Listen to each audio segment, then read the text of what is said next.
Hi fam, good morning. You're welcome to another session of storytelling. I hope you have a wonderful time with me.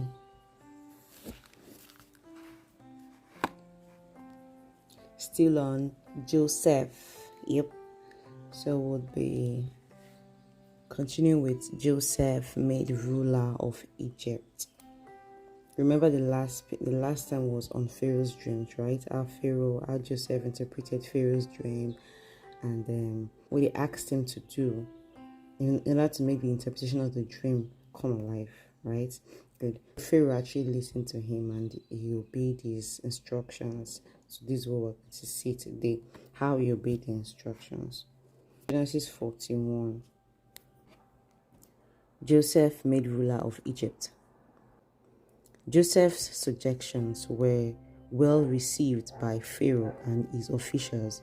So Pharaoh asked his officials, "Can we find anyone else like this man?"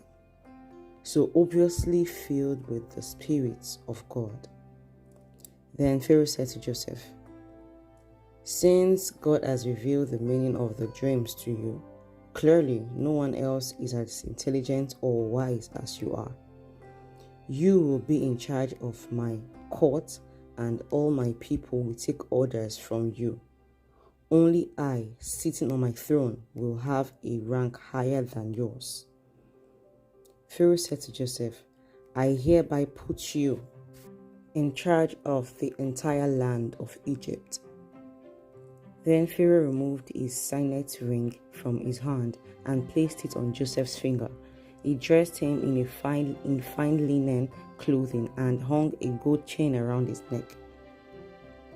Then he had Joseph ride in the chariot reserved for his second in command, and wherever Joseph went, the command was shouted, "Kneel down!" So Pharaoh put Joseph in charge of all Egypt. And Pharaoh said to him, "I am Pharaoh, but no one will lift a hand or foot in the entire land of Egypt without your approval." Then Pharaoh gave Joseph a new Egyptian name, Zaphenath-Paneah. He also gave him a wife, whose name was Asenath. She was the daughter of Potiphera, the priest of On.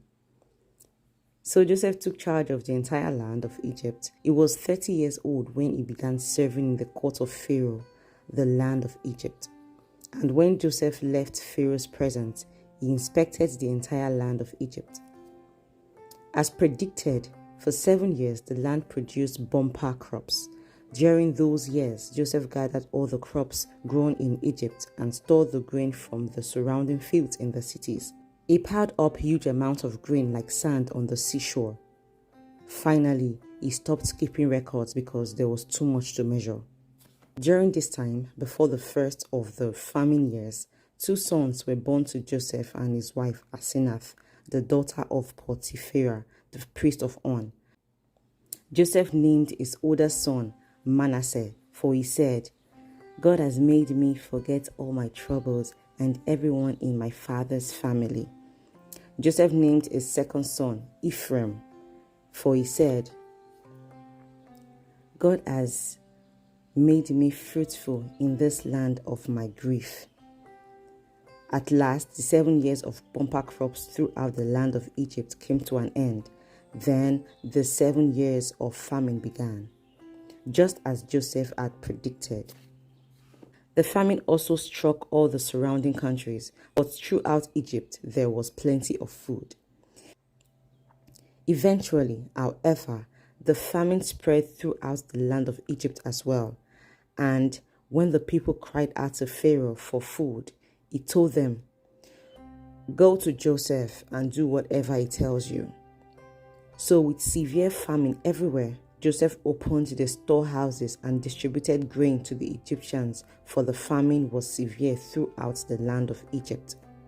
And people from all around came to Egypt to buy grain from Joseph because the famine was severe throughout the world. Whew.